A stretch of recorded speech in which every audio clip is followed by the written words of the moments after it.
Hi friends, welcome back to my channel. ఈరోజు నేను చెప్పబోయే కథ పేరు పాము బుద్ధి. సోంపల్లెలో ఒక మంచి రైతు రంగయ్య ఉండేవాడు. రంగయ్య మనసు మంచిది. ఊళ్ళో వాళ్లకు ఏ కష్టం వచ్చినా వచ్చి రంగయ్యతో చెప్పుకునేవాడు. రంగయ్య వాళ్లకు తన చేతనైన సాయం చేస్తూ ఉండేవాడు. ఒకసారి రంగయ్య పొలం దున్నుతుంటే ఒక పాము కనిపించింది. మామూలుగా రైతులైతే పాము కనపడగానే దాన్ని చంపేస్తారు. అది విషపు పురుగు కదా అని కూడా చూడరు. కానీ రంగయ్య ఒక్క క్షణం ఆగి అది ఏ పాము అని చూశాడు. చూడగా అది విషపు పాము. రంగయ్య దాన్ని చంపేద్దామనుకుంటుండగా అది అన్నది, రంగయ్య, నేను పుట్టిందే నీ పొలంలో. ఇన్నాళ్ళు నీ పొలంలోని ఎలుకల్ని తిని నీ పంటను కాపాడాను. ఇప్పుడు నేను ఇల్లు వాకిలి కోల్పోయా. చలికి వణుకుతూ దీనదశలో ఉన్నప్పుడు నువ్వు నన్ను చంపుతావా? దయచూడు.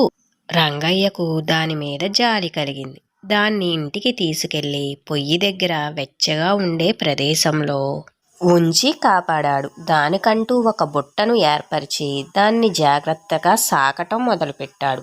తను పొలానికి వెళ్ళేటప్పుడు రోజూ దాన్ని పొలానికి తీసుకెళ్లేవాడు.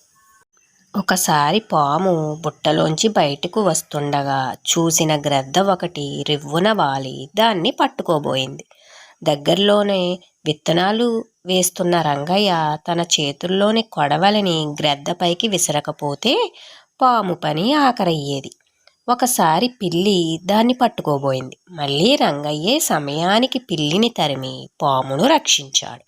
అలా చాలాసార్లు రంగయ్య దాన్ని శత్రువుల బారి నుండి కాపాడాడు.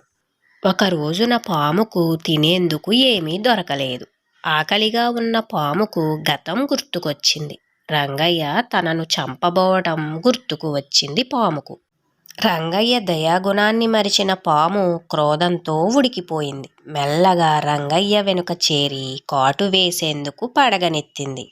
గిర్రున వెనక్కి తిరిగిన రంగయ్య గబుక్కున దాన్ని తలను పట్టుకున్నాడు. వదిలేయ్యమని ప్రాధేయపడుతున్న పాము మాట వినకుండా ఓ కట్టెపుల్లతో దాని నోటిని తెరచి పట్టుకున్నాడు. దాని కొరలు రెండిటిని ఆ కొరలు వెనక ఉన్న విషపు తిత్తులతో సహా పీకేశాడు.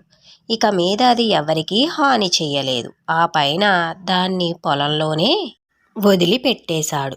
చూడు, ఏం చేసినా పాము బుద్ధి మారలేదు అనుకున్నాడు రంగయ్య మనసులో. చూడు, మనిషి తన బుద్ధిని పోనిచ్చుకోలేదు అనుకున్నది పాము జరాజర పాకుతూ. ఎలా ఉంది ఫ్రెండ్స్ ఈ కథ? మీకు నా కథలు కనుక నచ్చినట్లయితే నా వీడియోస్ని లైక్ చేసి, షేర్ చేసి, సబ్స్క్రైబ్ చేసుకోండి. Thank you.